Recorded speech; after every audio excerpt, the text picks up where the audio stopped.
سر البيوت النادرات وضوها سلام يا من برق صايدنا سلام يا غيث شيخة القصيد ونوها اقرب يمن خالد على راس السلام رجلت فاحت وشب ضوها قبلت العليا هوى بين الجهه من مسك خالد لشفته توها من طناخه يجعل الثروه عدمها وبيحسب كثرها من شوها اسما يسجل في سجل الاحترام مجالس الطرات جاف علوها شرى من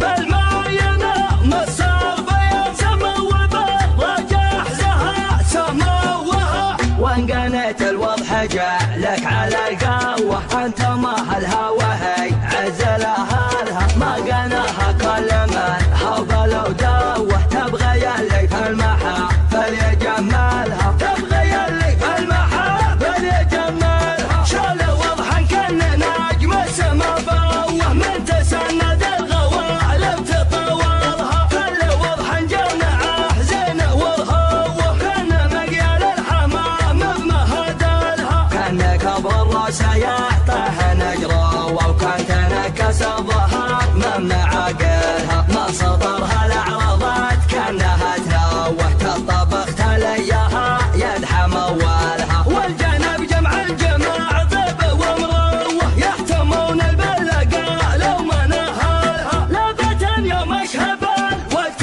وسط الليال يحتمل مقافقة مو ملبنا النداء نوم عيني المرازق والدنيا حيال ورجعنا للبطالة ما معنا معدا كم عقد جاك الطمع وشبحه للحلال يوم واجهت ارثة عجايب قالوا له بدا قالوا له بدا قالوا له بدا قالوا له بدا في نهار تظهر اصوات زينة الدلالة تخلون بلكم يا من زحت العدا واحتماها لابة ما يهاب ومن قتل تحتها تحذف بيالك شيوخ وعقده تطرب الشايب تعايل شغمم العيال لانثنوا للجمع يلعب بسيفه ويحدا للفخر والطيب ناقف مثل شم الجبل لو ذبحنا الفقر موت الفتى ولا الردى هدى وهدى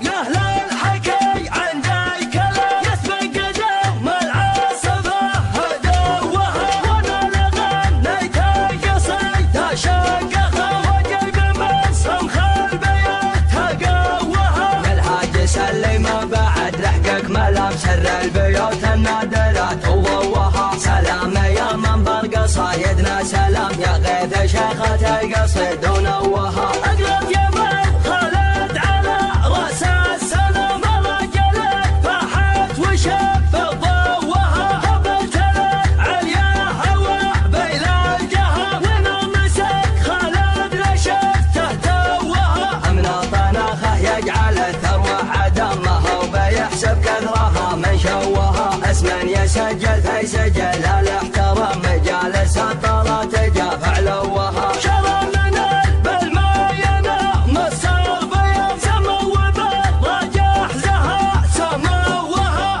وان قنيت الوضح جعلك على القوه انت ما الهوى